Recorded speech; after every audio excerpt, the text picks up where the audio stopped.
Hello everyone, welcome to expert online academy. ప్రధానమంత్రి ధనధాన్య కృషి యోజన అనే స్కీమ్ అనేది న్యూస్లో ఉంది. సో అసలు ఈ ప్రధానమంత్రి ధనధాన్య కృషి యోజన స్కీమ్ మెయిన్ ఆబ్జెక్టివ్ ఏంటంటే, సో దేశవ్యాప్తంగా ఉన్నటువంటి ఒక 100 లో పర్ఫార్మింగ్ డిస్ట్రిక్ట్స్ని తీసుకొని సో వీటి అగ్రికల్చర్ని ఎక్కువగా ప్రమోట్ చేయడమే దీని యొక్క మెయిన్ ఆబ్జెక్టివ్ అండి. దీనికి వచ్చేసి క్యాబినెట్ 2400 కోట్ల రూపాయలు ఒక సంవత్సరానికి అలొకేట్ చేయడం జరిగింది.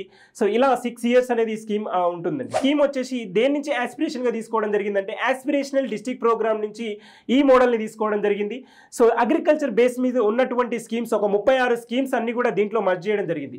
మరి దేశవ్యాప్తంగా ఈ 100 డిస్ట్రిక్ట్స్ ని ఎలా సెలెక్ట్ చేసుకుంటారు ఏంటంటే, సో ఇక్కడ చూసినట్లయితే లో ప్రొడక్టివిటీ, ఏదైనా ఒక పర్టికులర్ డిస్ట్రిక్ట్ లో ప్రొడక్టివిటీ తక్కువ ఉంటే, సో ద నెక్స్ట్ లో క్రాపింగ్ ఇంటెన్సిటీ తక్కువ ఉన్నటువంటి డిస్ట్రిక్ట్స్ కానీ, సో లో అగ్రికల్చర్ క్రెడిట్ ఏదైతే డిస్ట్రిక్ట్ ఉంటుందో, ఇలా ఈ పారామీటర్ బేస్ చేసుకొని దేశవ్యాప్తంగా ఒక 100 డిస్ట్రిక్ట్స్ ని సెలెక్ట్ చేసుకోవడం జరుగుతుంది.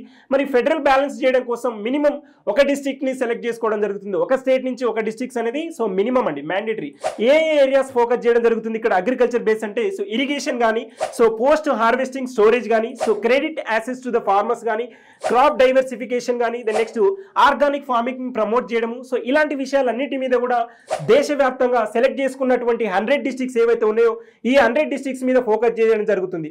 సో మరి అవుట్కమ్ ఏంటంటే, సో దేశవ్యాప్తంగా ఈ స్కీమ్ వచ్చేసి 1.7 crore ఫార్మర్స్ కి హెల్ప్ అయ్యే విధంగా సో ప్రధానమంత్రి ధనధాన్య కృషి యోజన అనే స్కీమ్ అనేది సో టార్గెట్ గా పెట్టుకోవడం జరిగింది. Okay, so thank you.